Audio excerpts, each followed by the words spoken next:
Hello বন্ধুরা, সবাইকে শুভ দুপুরের অনেক অনেক শুভেচ্ছা রইল। আমাদের আজকে দেশি চুনো মাছ নিয়ে এসে আমি মাছটাকে বেছে ভালো করে ধুয়ে নিয়েছি। এই মাছের আজকে কাঁচা টমেটো আলু দিয়ে তরকারি করবো। আমি এখানটায় কেটে নিয়েছি কাঁচা টমেটো আলু, সঙ্গে একটা পেঁয়াজ কুচিয়ে নিয়েছি আর নিয়েছি কাঁচা লঙ্কা। এখন মাছটায় লবণ হলুদটা মাখিয়ে নেব। মাছের মধ্যে ভালো করে লবণ হলুদ মাখিয়ে নিয়েছি। এখন আমি রান্নাটা করব। তেল গরম হয়ে গেছে, মাছগুলো আগে ভেজে নেব। তেলটা কিন্তু ভালো করে গরম করে মাছগুলো দিতে হবে।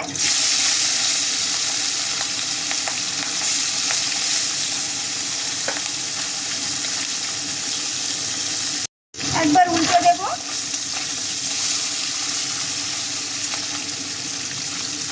এই মাছগুলো ভাজা হয়ে গেছে, এখন আমি তুলে নেব।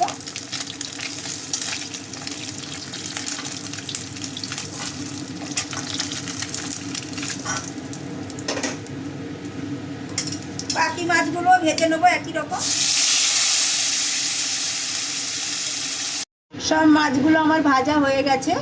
এখন আমি এই তেলের মধ্যে আলুগুলোকে আগে একটু ভেজে তুলে নেব।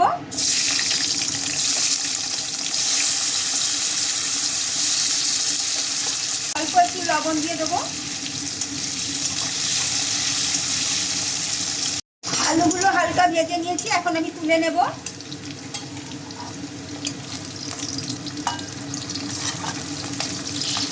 এই তেলের মধ্যে 5 ফোড়ন দেব, পেঁয়াজ আর কাঁচা লঙ্কা দিয়ে দেবো।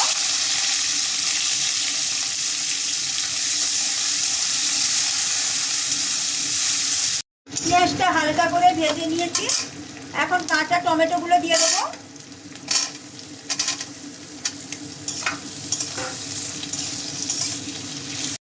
টমেটোগুলো আমি হালকা ভেজে নিয়েছি, এখন আমি ভেজে রাখা আলুটা দিয়ে দেবো।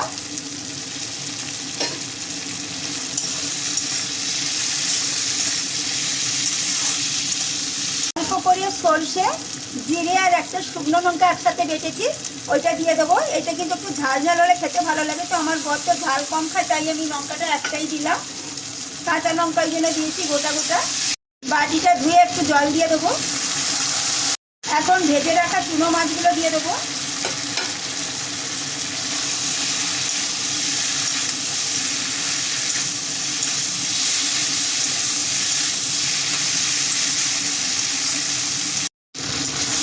সব কিছু আমার ভালোভাবে কষানো হয়ে গেছে, এখন আমি জল দিয়ে দেবো।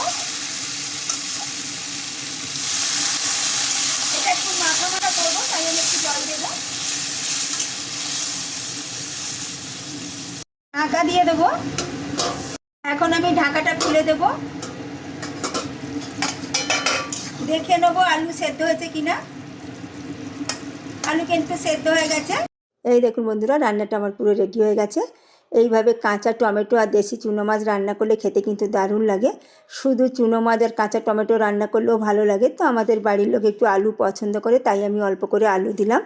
আমার রান্নাটা কেমন লাগলো কমেন্ট করে জানিও। সবাই ভালো থাকুন, সবাইকে টাটা।